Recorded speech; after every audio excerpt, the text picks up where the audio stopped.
Hi all welcome back to our YouTube channel. അപ്പോൾ നമ്മളിപ്പോൾ നോക്കാൻ പോണത് ഈ തെർമോഡൈനാമിക്സ് എന്ന പാഠത്തിൻ്റെ ഇമ്പോർട്ടൻറ്റ് ക്വസ്റ്റ്യൻസ് മാത്രം ചോദിക്കുന്നവർക്ക് വേണ്ടിയിട്ടുള്ള വീഡിയോ ആണ്.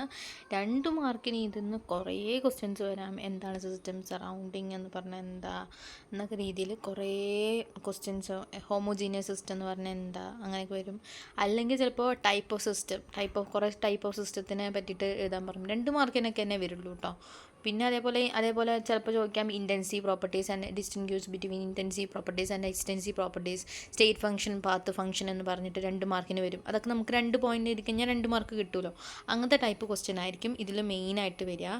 ഇനി അതേപോലെ ടൈപ്പ് ഓഫ് പ്രോസസ്സ്, അങ്ങനെ 5-6 ടൈപ്പ് ഓഫ് പ്രോസസ്സ്, എന്താണ് ഐസോതെർമൽ പ്രോസസ്സ് എന്ന രീതിയിലൊക്കെ ചോദിക്കും. പിന്നെ ഈ എനർജി വർക്ക്, ഹീറ്റ് എന്താന്നൊക്കെ ചോദിച്ച് കണ്ടിട്ടില്ല. ഇനി ചിലപ്പോൾ കഷ്ടകാലത്തിന് 2 മാർക്കിന് വേണമെങ്കിൽ എന്താ ഹീറ്റിനെ പറ്റിയിട്ട് 2 മാർക്കിന് എഴുതാൻ പറ്റും. വാട്ട് ഈസ് ഹീറ്റ് അല്ലെങ്കിൽ വാട്ട് ഈസ് വർക്ക് എന്നൊക്കെ രീതിയിൽ ചോദിക്കാം. 2 മാർക്കിനെ ചോദിക്കുള്ളൂ. വലിയ 5 മാർക്കിൻ്റെ എസ്സേ ചോദിക്കാനുള്ളതൊന്നും ഇല്ല. ഇനി ഉണ്ടെങ്കിൽ first law thermodynamics, second law thermodynamics മാത്രം നോക്കി പോവുക. ഫസ്റ്റ് ലോയും സെക്കൻഡ് ലോയും. പിന്നെ 2 മാർക്കൊക്കെ വേണ്ടവർക്ക് ഹീറ്റ് എന്താണെന്നും എല്ലാത്തിനും ഒരു 2 മാർക്കിന് നമുക്ക് എന്തൊക്കെ എഴുതാൻ പറ്റുമോ അത് നോക്കി വയ്ക്കുക. Okay. Then second law of thermodynamics ചോദിച്ചു കഴിഞ്ഞാൽ ചിലപ്പോൾ 5 മാർക്കിനൊക്കെ ചോദിച്ചു കഴിഞ്ഞാൽ സ്പോണ്ടേനിയസ്, നോൺ സ്പോണ്ടേനിയസ്, എൻട്രോപ്പി എന്താ, അതിൻ്റെ ഇക്വേഷൻസ് ഒക്കെ എഴുതേണ്ടി വരികയായിരിക്കും. ഒക്കെ എഴുതണം. പിന്നെ അതേപോലെ ചിലപ്പോൾ ചോദിക്കുന്നത് ഫേസ്റ്റ് ചേഞ്ചസ്, എല്ലാം ഇമ്പോർട്ടൻ്റ് ആണ്. ഫേസ്റ്റ് ചേഞ്ചസും 2 മാർക്കിന് ചോദിക്കാം. എന്താണ് entropy of fusion, entropy of vaporisation എന്താ, എൻട്രോപ്പി ഓഫ് സബ്ലിമേഷൻ എന്താ എന്നൊക്കെ 2 മാർക്കിന് ചോദിക്കും. അങ്ങനെ എന്താ ചോദിക്കുക ഇമ്പോർട്ടൻ്റ് ആയിട്ട് നമുക്ക് പറയാൻ പറ്റില്ല. 13-12 ക്വസ്റ്റ്യൻസ് നമുക്ക് 2 മാർക്കിന് വരും. അപ്പോൾ entropy of sublimation, entropy of vaporisation എന്ന രീതിയിലൊക്കെ അങ്ങനെ ചോദിക്കുമ്പോൾ നല്ല ബുദ്ധിമുട്ടാണ്, അത് പറ്റില്ല. അപ്പോൾ എന്താ പറയുക, അങ്ങനെ കുറേ ക്വസ്റ്റ്യൻസ് നമുക്ക് ചോദിക്കാം അല്ലേ. ഒരു പാഠത്തിന് 2 ഇപ്പോൾ 7-5-6 പാഠങ്ങളേ ഉള്ളൂ. 2 ക്വസ്റ്റ്യൻസ് ചോദിച്ചു കഴിഞ്ഞാൽ ഏതാ ചോദിക്കുക നമുക്ക് പറയാം. ഇൻറ്റൻസീവ് പ്രോപ്പർട്ടി, എക്സ്റ്റൻസീവ് പ്രോപ്പർട്ടീസിനെ പറ്റി എഴുതാൻ പറയും. അല്ലെങ്കിൽ സ്റ്റേറ്റ് ഫംഗ്ഷൻ, പാത്ത് ഫംഗ്ഷൻ എന്താണെന്ന് ചോദിക്കും.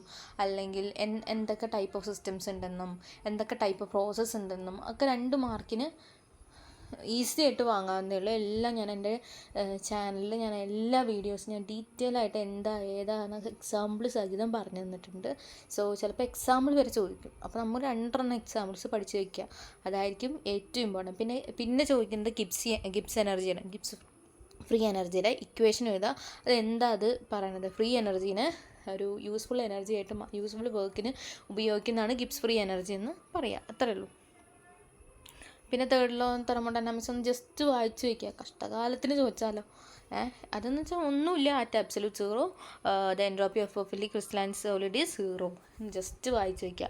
എല്ലാ ഭാഗത്തു കൂടി നമ്മുടെ കൈ എത്തണം. എന്തൊക്കെ 2 മാർക്കിന് ചോദിക്കുക, എന്തൊക്കെയാണ് ചോദിച്ചിരിക്കണമെന്നും നമുക്ക് ഒരിക്കലും പ്രൊഡക്റ്റ് ചെയ്യാൻ പറ്റില്ല. കാരണം പല രീതിയിൽ ചോദിക്കും.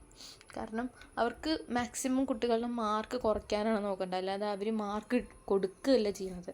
അപ്പോൾ അവർ നമ്മൾ വായിക്കാത്ത എന്താണ് ഇൻറ്റേർണൽ എനർജി എന്ന് വേണമെങ്കിൽ 2 മാർക്കിന് ചോദിക്കും.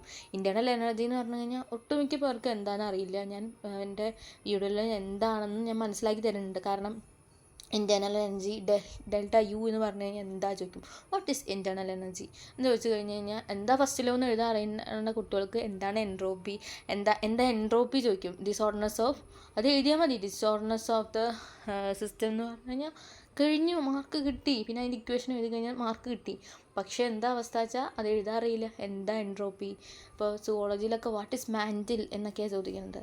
അപ്പോൾ എന്താ പറയുക, അത്ര ബേസിക് കാര്യങ്ങളൊക്കെ ചോദിക്കുന്നുണ്ട് 2 മാർക്കിന്. ബേസിക് കാര്യം എന്താ ഫസ്റ്റ് ലോ തെർമോഡൈനാമിക്സ് ഒന്നും ചിലപ്പോൾ 2 മാർക്കിന് ചോദിക്കില്ല.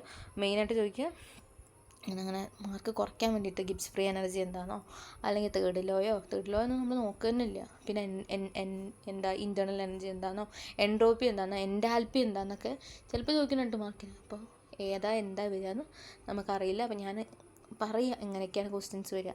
മാക്സിമം 2 മാർക്കിനെ വരിക. ഇനിയിപ്പോൾ 5 മാർക്കിൻ്റെ ക്വസ്റ്റ്യൻസ് എക്സ്റ്റെൻഡ് ഉണ്ടെങ്കിൽ അത് ഫസ്റ്റ് ലോ സെക്കൻഡ് ലോ ഒക്കെയാണ് വരുള്ളൂ. അത്രേ വരുള്ളൂ. അതാണ് ഈ പാഠത്തിലെ ഏറ്റവും ഇമ്പോർട്ടൻ്റ് ആയിട്ട് നോക്കാനുള്ളത്. എല്ലാത്തിലേക്കും നമ്മുടെ കൈ എത്തണം.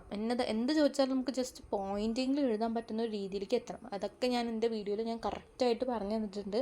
ഒരു പോർഷനും വിടാതെ നന്നായി പറഞ്ഞു തന്നിട്ടുണ്ട്. സോ ആ രീതിയിൽ നോക്കുക. അത്രയേ ഉള്ളൂ. Then thank you for watching. Have a nice day.